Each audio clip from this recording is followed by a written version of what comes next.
ГСП онлайн. Городские новости сейчас. Четверг, 13:30. Арена Ледового дворца. Первенство города по фигурному катанию. Соревнования планировали регионального масштаба. Однако 4 дня назад выяснилось, многим спортсменам не разрешают выезд в другие города. Причина в карантине, все еще действующем на некоторых территориях Коми. Из-за этого в Ухту не приехали представители ИНТы и Сыктывкара. Чтобы не подводить местных и сосногорских ребят, проводятся муниципальные соревнования. Каждому разряду соответствуют определенные требования. Да? У спортивных разрядов это 2 программы. Одна короткая, то есть она техническая, у них там предписаны элементы, они должны сделать.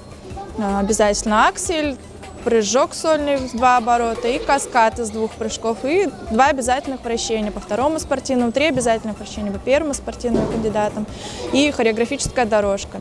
Прошлое городское первенство завершилось всего месяц назад. Но судьи отмечают, тогда у участников было больше ошибок. Оно и понятно, дети выступали после каникул, сейчас же готовились к сильнейшим соперникам. Но ожидаемых конкурентов нет. Многие болеют, участвуют всего около 100 человек, на 20 меньше, чем в январе. У многих новые программы. Например, Ксения Бородулина, сосногорская фигуристка, сегодняшний номер обкатывала 2 месяца. Но все равно некоторыми деталями осталась недовольна. Сальхов в двойной, у меня в 2 оборота. У меня не получается, я там рано раскрываюсь и как бы не получается у меня пока что. Мне тренер сказал, что меня на удочку в воскресенье возьмут, и я его, наверное, прыгну.